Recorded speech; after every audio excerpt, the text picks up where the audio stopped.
พี่โลกกลางเวรอู้มากันหนีไว้ไว้กองไม่ปากเป็นว่าตายแล้วพี่โลกกกไม่ปาก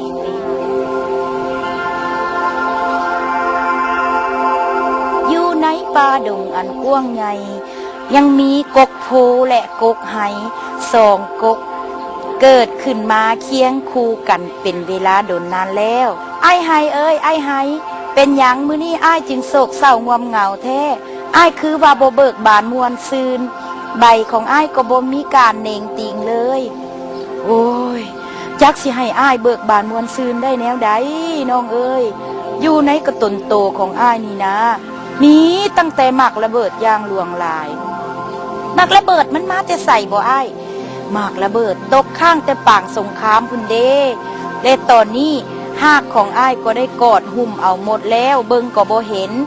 อีกจักหน่อยก็จะถึงฤดูทางให้ชาวบ้านก็จะพากันมาฟันต้นไม้พวกเขาจะต้องถูกระเบิดตายอย่างแน่นอนอ้ายอุกใจหลายต่อจากนั้นโบดุลเอาฟันเลยฟันบนใดฟันกกใด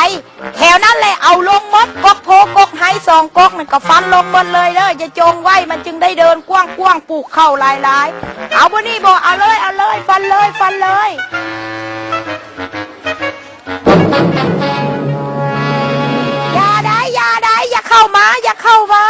อย่าเข้ามาฟันเด้ออย่าฟันไอ้กกไฮคอยเด้ออย่าได้มันอันตรายอย่าเข้ามาเด้อโอ้ยพี่โลกกลางเวรอู้มากันหนีไว้กองไม่ปากเป็นว่าตายแล้วพี่โลก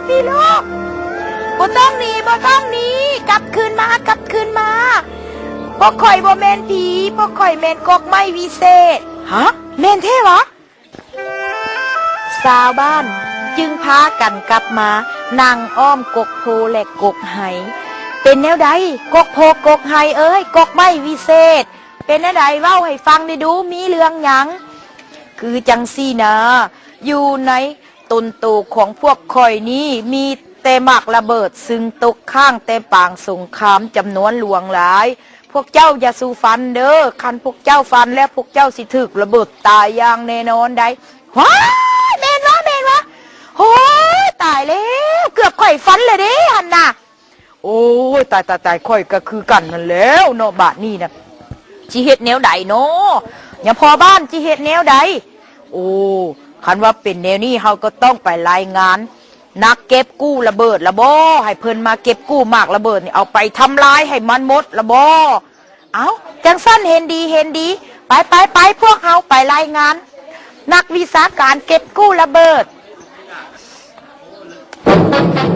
โตจากนั้นบ่โดนนักวิชาการเก็บกู้ระเบิดก็พากันมาเก็บกู้ระเบิดออกจากกกโพกกไฮจนหมดเลยบ้านนี้แล้วบ้านเฮาสิตายนะผ่านมามีแต่เฮาเป็นผู้ทำลายชีวิตมนุษย์บ้านนี้แม่นมนุษย์ทำลายเฮาเดี๋ยวนี้ก็บ่เกิดเป็นหมากระเบิดดอกตายแล้วเฮาต้องตายอย่างแน่นอนโอ้ยบ่อยากตายดิ